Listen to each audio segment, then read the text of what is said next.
इतनी शक्ति हमें दे न दाता, मन का विश्वास कमजोर होना। हम चले नेक रास्ते पे, हमसे भूल कर भी कोई भूल होना। इतनी शक्ति हमें दे न दाता, मन का विश्वास कमजोर होना। Hello dear students, welcome in Angad research classes to all of you. Dear friends, in this lecture we are discuss about tense, यानी कि टेंस के प्रकार के बारे में हमने बात किया था कल के लेक्चर में। और जो 12 टेंस हमको पढ़ने हैं, जिसमें से पहला टेंस हमारा ये है प्रेजेंट इंडेफिनिट टेंस। इंडेफिनिट का मतलब होता है अनिश्चित। यहाँ पर देखिए, अगर डेफिनेट की बात की जाए, सिर्फ डेफिनेट, डेफिनेट का मतलब होता है निश्चित, और अगर यहाँ पर इन लगा दे, पहले इनडेफिनेट लिख दें, तो यानी कि अनिश्चित, यानी कि अनिश्चित वर्तमान काल, यानी अनिश्चित वर्तमान काल के बारे में आज बात करेंगे, यानी कि प्रेजेंट इंडेफिनिट टेंस के बारे में डिटेल से। आप लोग ध्यान से देखिएगा। सबसे पहले हम पहचान देख लेते हैं, कैसे पहचानेंगे किसी वाक्य को कि ये प्रेजेंट इंडेफिनिट टेंस का वाक्य है ना। तो सबसे पहले हम पहचान लिख लेते हैं यहाँ पर। ओके, पहचान देख लीजिए। इस वाक्य के अंत में ता है, क्या चीज वाक्य के अंत में होना चाहिए। जैसे कि राम घर जाता है, तो यहाँ पर देखिए ता है ना, ता है। उसी तरह से ती है, जाती है, यानी कि ती है, ते हैं, ते हैं। ये सब अगर वाक्य आते हैं, यानी जिस वाक्य के अंत में ता है, ती है, ते हैं आदि आते हैं, ये सब हम समझेंगे ये वर्तमान काल के वाक्य हैं। ठीक है ना। सबसे पहले ध्यान दीजिएगा, रूल नंबर 1, बनाने का नियम, बनाने का नियम ना, ये हम कैसे बनाएंगे, यानी कि अनुवाद कैसे करेंगे। मान लीजिए कोई वाक्य दे दिया, तो उसका अनुवाद कैसे करेंगे, बनाने का नियम। तो रूल नंबर 1 कहता है, यहाँ पर ध्यान दीजिए, रूल नंबर 1 कहता है, रूल नंबर 1, जब वाक्य सिंपल सेंटेंस का हो, सिंपल सेंटेंस का हो, तब कैसे बनाएंगे ना। सिंपल का मतलब होता है साधारण वाक्य। साधारण वाक्य आप देखिए, साधारण वाक्य होता है, दूसरा नेगेटिव वाक्य होता है ना, और तीसरा इंट्रोगेटिव, और एक होता है इंट्रोगेटिव नेगेटिव। यानी कि ध्यान दीजिए, सिंपल वाक्य की अगर बात की जाए, तो सिंपल का मतलब जैसे कि राम घर जाता है, राम घर जाता है, ये हमारी साधारण सा वाक्य हो गया। अगर हम नेगेटिव का बात करें, नेगेटिव यानी कि नकारात्मक वाक्य का, तो हम ऐसे बोलेंगे राम घर नहीं जाता है, क्योंकि उसमें नहीं शब्द जुड़ गया ना। राम घर नहीं जाता है यानी कि नकारात्मक वाक्य का है, यानी कि नेगेटिव सेंटेंस का है। अगर हम कहें कि क्या राम घर जाता है, तो इसमें जो क्या यानी प्रश्न चीज जुड़ गया हमारा, यानी प्रश्न जो जुड़ गया ना, तो उसको हम बोलेंगे ये इंट्रोगेटिव सेंटेंस का वाक्य है। इंट्रोगेटिव का मतलब होता है प्रश्नवाचक वाक्य का। ठीक है ना। ये चीज अगर हम बोले कि राम घर क्यों नहीं जाता है, क्यों के साथ नहीं जुड़ रहा है, यानी कि प्रश्न ही पूछ रहा है और प्लस में नहीं भी जुड़ा है ना, यानी कि नकारात्मक वाक्य, यानी कि इंट्रोगेटिव और नेगेटिव दोनों चीज मिला हुआ है इसमें, इसलिए हम बोलेंगे कि ये इंट्रोगेटिव नेगेटिव टेंस का वाक्य है ना। यहाँ पर ध्यान दीजिएगा, सबसे पहले रूल नंबर 1 कहता है कि जब वाक्य सिंपल सेंटेंस का हो, तब कैसे बनाएंगे। तो इसके लिए हम फार्मूला बताते हैं आपको, फार्मूला यानी सूत्र बताते हैं। सबसे पहले देखिएगा, यहाँ पर आपको लिखना है subject plus verb, plus verb में यस या यस जोड़ना है, प्लस ऑब्जेक्ट। ये चीज, ये एक वचन कर्ता के लिए हुआ। क्या चीज, एक वचन कर्ता के लिए ये सूत्र का प्रयोग करेंगे। अगर बहुवचन कर्ता रहेगा, तो उसके लिए फार्मूला है subject plus verb plus object, plus में ईटीसी। अगर कुछ एक्स्ट्रा है तो एक्स्ट्रा हम जोड़ सकते हैं, नहीं तो इतना भी छोड़ दीजिए। ये हमारी बहुवचन कर्ता के लिए हुआ। अब बताते हैं कैसे हुआ। ध्यान दीजिएगा, मान लीजिए कि आपके पास एक क्वेश्चन दे दिया जाए, जैसे कि राम घर जाता है, एकदम साधारण सा वाक्य दे रहे हैं भाई। ठीक है। इसमें देखिए, जो राम है कार्य करने वाला कर्ता कहलाता है। इसमें काम कौन कर रहा है भाई, काम जो करेगा वही कर्ता हमारा कहाएगा ना। तो वहाँ पर ध्यान, सब्जेक्ट कौन कहलाएगा। यहाँ पर देखिए, सब्जेक्ट का मतलब होता है कर्ता, ओके। वर्ब का मतलब होता है क्रिया, और ऑब्जेक्ट का मतलब होता है कर्म, ठीक है ना, कर्ता क्रिया कर्म, इसके बारे में पहले समझ लीजिए। कर्ता का मतलब होता है जो काम करने वाला हो उसे कर्ता कहेंगे। जैसे काम कौन कर सकता है, राम, श्याम, मोहन, चाहे तो वे लोग, मैं, चाहे हम, चाहे ये सब ना, जितने भी वर्ड होंगे ये सब हमारी क्या हो जाएंगे, कर्ता। तो इसमें काम कौन कर रहा है, राम ना, राम है ना, घर जा रहा है जी, तो ये हमारी राम क्या हो गई, सब्जेक्ट यानी कर्ता ना। इसके बाद क्रिया, भाई राम कौन सा काम कर रहा है, क्रिया का मतलब कौन सा काम किया जा रहा है, तो राम यहाँ पर जाने वाला काम कर रहा है, जाने वाला जब काम कर रहा है इसलिए वो क्रिया हो जाएगा, यानी कि वर्ब हो जाएगा, ठीक है। और इसके बाद कहाँ जाता है भाई, कहाँ जाता है ना, कहाँ जाता है, लास्ट में घर जाता है, जो बच गया उसको ऑब्जेक्ट हम कहेंगे, ओके। ये चीज़ तो हम बनाएंगे। सबसे पहले देखिए, ये हमारी राम जो है अकेला आदमी है, अकेला आदमी है यानी कि एक वचन है। एक वचन कब कहेंगे, जब संख्या कम से कम एक होना चाहिए, किसी भी व्यक्ति का, वस्तु का अगर संख्या एक हो, एक ठो, तो उसको हम कहेंगे एक वचन में। अगर एक से अधिक आदमी हो तो उसको हम बहुवचन कहते हैं, ठीक है। तो यहाँ पर देखिए राम अकेला है ना, इसलिए हमारा एक वचन हुआ, तो एक वचन कर्ता के लिए हमारा ये वाला सूत्र लगेगा। अब कैसे लगेगा, यहाँ पर ध्यान दीजिएगा। पहले कह रहा है सब्जेक्ट प्लस में वर्ब प्लस में यस या यस प्लस में ऑब्जेक्ट, ये चीज़ ना। तो सब्जेक्ट यानी कि कर्ता, यानी कि राम है, तो राम का स्पेलिंग पहले बनाइए, राम का यानी कि राम, ये चीज़ पहले राम लिखना है। प्लस में वर्ब, वर्ब क्या है, जाना, जाना का होता है अंग्रेजी गो, क्या चीज़, गो। अब इसमें जोड़ना है यस या यस ना, एक वचन कर्ता में यस या यस लगेगा, बहुवचन कर्ता में यस या यस नहीं लगेगा। तो अब आपको ये सोचना है कि भाई यस या यस में से कौन सा लगाएं इसमें, तो आप कंफ्यूज हो जाएंगे कि या फिर हम कोई भी लगा सकते हैं, ये चीज़ तो ऐसा नहीं है, कोई भी नहीं लगाना है। अगर कोई क्रिया दिया गया है और क्रिया के लास्ट में हमारे वावेल्स आए, अगर ए, ई, आई, ओ, यू, यानी कि इन पांचों में से अगर कोई भी आ जाए लास्ट में, तब वहाँ पर हमको यस लगाना है और बाकी स्थान पर यस। यहाँ पर देखिए गो है ना, जी ओ, यहाँ पर लास्ट में क्या है, ओ है, यहाँ पर देखिए ओ है ना। अगर लास्ट में ओ आ गया तो इसका मतलब हमको यस लगाना है। अगर यहाँ पर इन में से कोई नहीं आता तो हम यस लगाते, ठीक है ना। तो यहाँ पर ओ आया है इसलिए हम यस लगाएंगे, यानी कि राम गोज, यानी यस, राम गोज टू कहाँ जा रहा है, घर जा रहा है भाई। ऑब्जेक्ट हमारा लास्ट क्या है, घर यानी कि होम, ये चीज़, ठीक है ना। ये हमारी सिंपल सा वाक्य के लिए हो गया। और यहाँ पर देखिए बहुवचनकर्ता के लिए क्या होगा, अगर बहुवचनकर्ता की बात की जाए तो उसके लिए जैसे हम कहें सेकेंड कि वे लोग घर, चाहे तो वे लोग आम तोड़ते हैं, क्या चीज़, तोड़ते हैं। यहाँ पर देखिए लास्ट में क्या है, ता है, ती है, आ रहा है कि नहीं, तो हम देखिए प्रेजेंट इंडेफिनिट टेंस के वाक्य हम केवल लिखे हैं, लास्ट में ता है, ती है, ये सब होना चाहिए, ओके।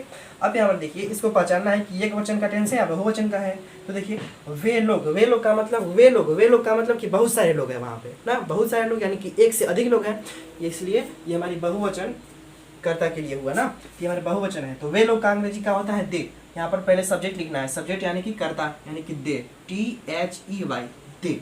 यहाँ पर फिर वर्ब यानी क्रिया, भाई वे लोग कौन सा काम करते हैं, तो तोड़ने वाला काम कर रहा है ना, ये हमारी क्रिया हो गई। तो वे लोग तोड़ते हैं क्या, यानी प्लक, PLUCK, प्लक मीन्स तोड़ना होता है। इसमें यस या इस नहीं लगाएंगे हम, क्योंकि बहुवचन में नहीं लगता है। इसके बाद में क्या तोड़ता है भाई, तो आम, तो लिखेंगे हम यहाँ पर मैंगो, दे प्लक दी मैंगो, MANGO, ठीक है। इस तरह से हम बनाते हैं। ये हमारी सिंपल सा वाक्य के लिए हो गया।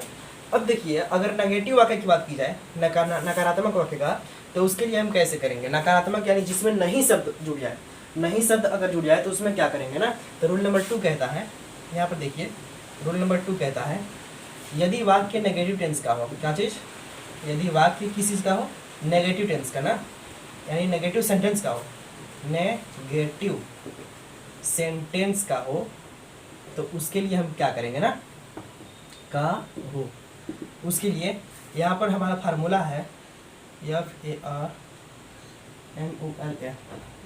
फार्मूला, ठीक है। यहाँ पर ध्यान दीजिए, फार्मूला इस वक्त कहता है, यहाँ पर लिखिए सबसे पहले सब्जेक्ट प्लस आपको लिखना है डू या डज, प्लस यहाँ पर लिखना है नॉट प्लस वर्ब, इसमें यस या यस नहीं लगाना है, प्लस में लास्ट में ऑब्जेक्ट, ठीक है। इस तरह से हम बनाते हैं ना, ये हमारी रही। चाहे अब देखिए एक नोट पॉइंट आप लोग लिख लीजिएगा, कि एक वचनकर्ता के लिए हमको डज लगाना है। अगर एक वचन करता है, एक वचन करता है, एक वचन के लिए हमें डज लगाना है, DOES। और बहुवचन के लिए हम लगाएंगे, बहुवचन के लिए हम लगाएंगे डू। ठीक है, तो डज हमारा एक वचन के लिए और बहुवचन के लिए हमको डू लगाना है। ठीक है ना। अब कैसे लगाएंगे हम बताते हैं आपको। मान लीजिए हमारे पास एक वाक्य दिया गया है कि राम बगीचे में, ठीक है, फूल नहीं तोड़ता है, फूल नहीं तोड़ता है। ध्यान दीजिएगा, राम बगीचे में फूल नहीं तोड़ता है, तो इसके लिए हम क्या करेंगे ना, यहाँ पर देखिए नहीं यानी नेगेटिव सेंटेंस के लिए आ गया है, यानी कि इसमें नहीं शब्द रहेगा, जुड़ा ही रहेगा। और देखिए लास्ट में ता है, ती है, यानी कि हमारी अनिश्चित वर्तमान काल का है, यानी कि हमारा प्रेजेंट इंटेंस का वाक्य है। सबसे पहले यहाँ पर देखिए सब्जेक्ट कह रहा है, सब्जेक्ट यानी कि इसमें राम है ना, कौन काम कर रहा है भाई, तो राम है ना, यहाँ पर लिखिए राम। इसके बाद में डू या डज, तो राम एक वचन है कि बहुवचन, तो हमारा राम एक वचन का वाक्य है ना, एक वचन का शब्द है ये, इसलिए हमारा यहाँ पर डज लगाएंगे ना, तो राम डज, DOES। यहाँ पर देखिए डू या डज में से एक लगाना है डज, तो हमने यहाँ पर डज लगाया। इसके बाद not, Ram does not, verb कह रहा है क्रिया, क्रिया यानी कि राम भाई कौन सा काम कर रहा है, तो यहाँ पर देखिए तोड़ने वाला काम कर रहा है, यानी कि प्लग, PLUCK। क्या तोड़ रहा है भाई, लास्ट में देखिए ऑब्जेक्ट है ना, तो प्लग द फ्लावर यानी फूल तोड़ रहा है, प्लग द फ्लावर, इस तरह से ना। लेकिन यहाँ पर एक्स्ट्रा भी होता है, ECT, एक्स्ट्रा भी कुछ वर्ड्स आ जाते हैं जिसको लास्ट में लिखते हैं ना। तो देखिए कहाँ पर तोड़ रहा है, लास्ट में बगीचे में, तो यहाँ पर in the garden, in the garden. ठीक है, देखिए कर्ता क्रिया कर्म यानी तीन चीज मिलने के बाद, यानी सब्जेक्ट वर्ब और ऑब्जेक्ट, तीन चीज मिलने के बाद जो लास्ट में बच जाए उसको लास्ट में लिखिए ना। यहाँ पर कर्ता राम था, मिल ही गया, फिर तोड़ना क्रिया था, तो यहाँ पर हमने लिख ही दिया, और क्या तोड़ रहा था, तो फूल तोड़ रहा था, तो हमने फ्लावर लिख ही दिया। इसके बाद हमको ये चीज, एक चीज बच गया कि बगीचे में, बगीचे में भाई हमारा ना करता है ना क्रिया है, कर्म है, एक्स्ट्रा चीज है ये, तो भाई बगीचे में जो है उसके हम पीछे हम धकेल दिए। ठीक है ना, इस तरह से हमारी वाक्य बनती है। ये हमारी एक वचन के लिए हुई। अगर बहुवचन की बात की जाए, जैसे कि वे लोग आम नहीं खाते हैं, वे लोग आम नहीं खाते हैं, इसको हम बनाएंगे। देखिए सब्जेक्ट कह रहा है ना, सब्जेक्ट पहले यहाँ पर लिखेंगे, सब्जेक्ट यानी क्या है, वे लोग है, वे लोग का मतलब क्या होता है, दे। डू या डज, तो दे यानी कि वे लोग बहुत सारे लोग हैं, इसलिए हम बहुवचन का वाक्य है, इसलिए हम डू लगाएंगे ना। दे डू, फिर not, they do not, verb यानी कि क्रिया, देखिए क्रिया इसमें क्या है, खाने का, they do not eat, EAT, इसमें वर्ब हमारा क्रिया हो गया। इसके बाद में क्या चीज़ खाता है भाई, ऑब्जेक्ट लिखिए, यहाँ पर आम है यानी कि मैंगो, MANGO ना, इस तरह से, यानी कि they do not eat mango. इस तरह से हमारा क्या हुआ, ये हमारी नेगेटिव टेंस का वाक्य, हमारा सेंटेंस का वाक्य बन गया ना। और यदि हम देखिए रूल नंबर 3 कहता है, रूल नंबर 3 कहता है, अगर वाक्य हमारे इंट्रोगेटिव सेंटेंस का हो, ठीक है, इंट्रोगेटिव